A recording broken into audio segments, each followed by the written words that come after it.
ఆమెనైతే ఇక్కడ రేవంత్ రెడ్డిని కొంచెం కంట్రోల్ చేయగలుగుతుంది అన్నట్టుగా ఆమెను పంపించారు.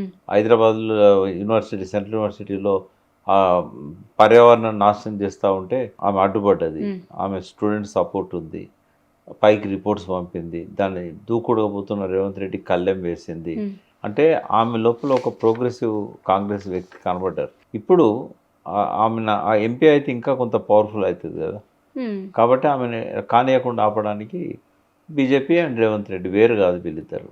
పరోక్షంగా టీడీపీ, రేవంత్ రెడ్డి, బీజేపీ ఈ ముగ్గురు మధ్య ఒక ఏమంటారు రహస్య అనుబంధం ఉంటుంది.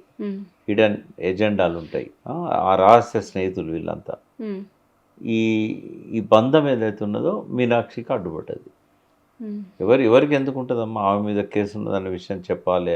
అదేదో చిన్న థర్డ్ క్లాస్ కేసు అది అక్కడ తీసుకుపోయి ఆ రూల్స్ ప్రకారంగా డిక్లరేషన్ ఇవ్వాలి కదా.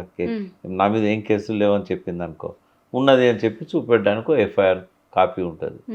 అది బీజేపీ అండ్ రేవంత్ రెడ్డి కలిసి చేసింది తప్ప వేరే నేను అనుకోవట్లేదు.